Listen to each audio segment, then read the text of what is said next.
little kerfuffle that you and Donald Trump are in. I Really? just wanted to know, are you surprised that this has become a thing in the press? The things that need to be dealt with presidentially, he's worried about me saying that he cheats at golf, or that he doesn't really. Trump added he doesn't like Jackson's swing, saying it's not athletic, and adding that he's won many club championships. Donald Trump says, oh my gosh, later Trump must have remembered tweeting, I don't cheat at golf, but Samuel L. Jackson cheats with his game. He had no choice. Stop doing. Trump picked the wrong celebrity to mess with. Samuel L. Jackson just exposed him for lying about something as silly as playing golf together. And that was just his warm-up act. You know that feeling when someone perfectly calls out a bully everyone's sick of? That's what happened here. Jackson didn't just criticize Trump. He systematically dismantled him with the brutal honesty that's made him a Hollywood legend for decades. Before we move on, I'd like to ask you a small favor. If you appreciate this content, please take a second to like this video and subscribe to the channel. Over 98% of you watch the videos without subscribing. It costs you nothing, but it makes a huge difference to us. So, did you click the subscribe button? Great. Thank you so much. Now, back to the video. But these are his exact words. I'm angrier now about it than I was then of our federal government.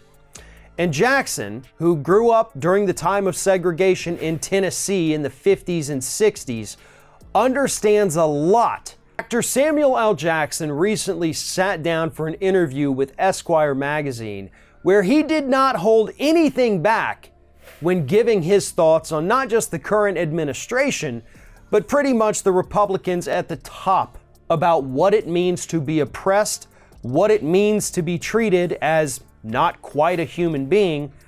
And according to what Jackson told the magazine, he sees those same behaviors. Ever notice how the people who talk the biggest game are usually the ones who can't handle being called out? That's exactly what happened when Donald Trump decided to mess with the wrong celebrity.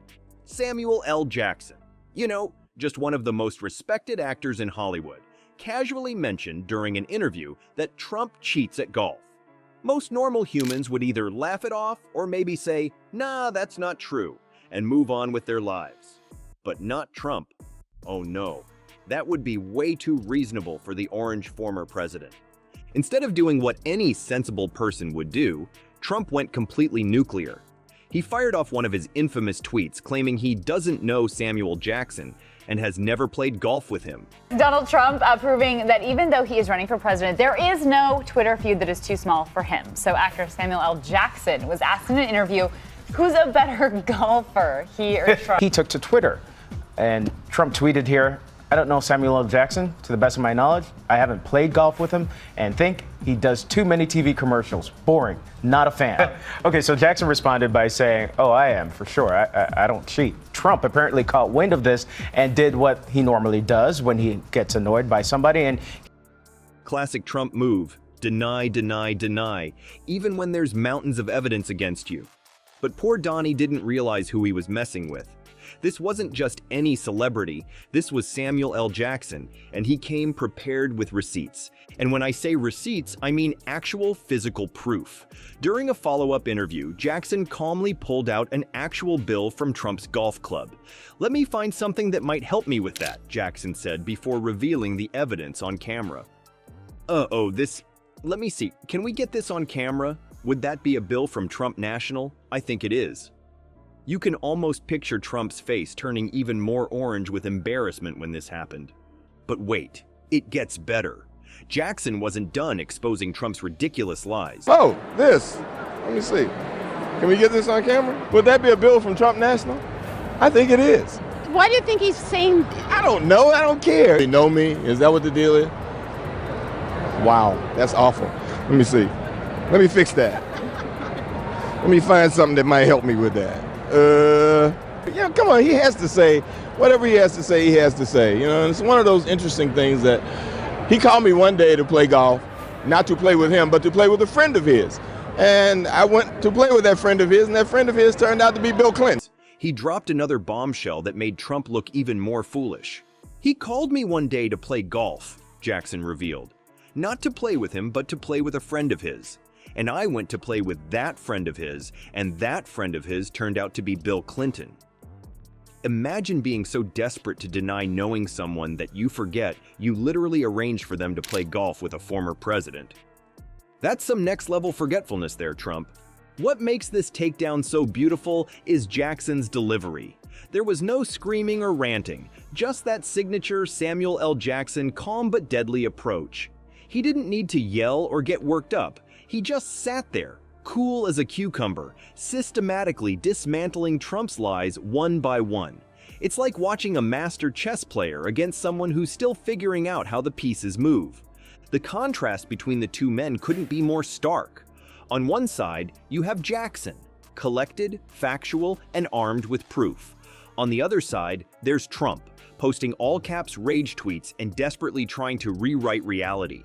It's the difference between someone comfortable in their own skin versus someone who needs constant validation and can't handle even the slightest criticism. Trump's meltdown over something as trivial as a golf comment reveals exactly what Jackson was exposing. A man with an ego so fragile that even the smallest criticism sends him into defense mode. As Jackson so perfectly put it, "You ever notice how the loudest man in the room is always the softest?" That one line sums up the entire situation perfectly. The guy who constantly brags about being the strongest, smartest, and best at everything completely falls apart when faced with a simple statement about his golf game. This wasn't just some petty celebrity feud. It was a masterclass in exposing someone's true character. Trump could have easily laughed off the golf cheating comment, or even leaned into it with some self-deprecating humor. Instead, he chose the path of outright denial, and it backfired spectacularly. Jackson didn't need to attack Trump's policies or politics. He just needed to state a simple fact about golf. And Trump's reaction did all the work of revealing who he really is. The internet couldn't get enough of Samuel L. Jackson's takedown, with memes comparing Trump to a tantrum-throwing toddler spreading like wildfire across social media. Jimmy Kimmel and other late-night hosts had a field day with the material, turning Trump's meltdown into prime comedic fodder for their audiences. Even Ryan Reynolds jumped on the bandwagon, tweeting, "Tough break, Donnie. Next time, pick a fight with someone who doesn't have the entire world rooting for them." The public response proves that people are absolutely starving for public figures who just tell it like it is without stooping to childish name-calling or alternative facts. What makes this whole saga so satisfying isn't just watching grumpy Trumpy get owned. It's seeing how the simplest truth, delivered with Jackson's signature cool, was all it took to send the orange turd spiraling into defensive mode. No fancy tricks, no low blows, just facts and receipts that did all the heavy lifting.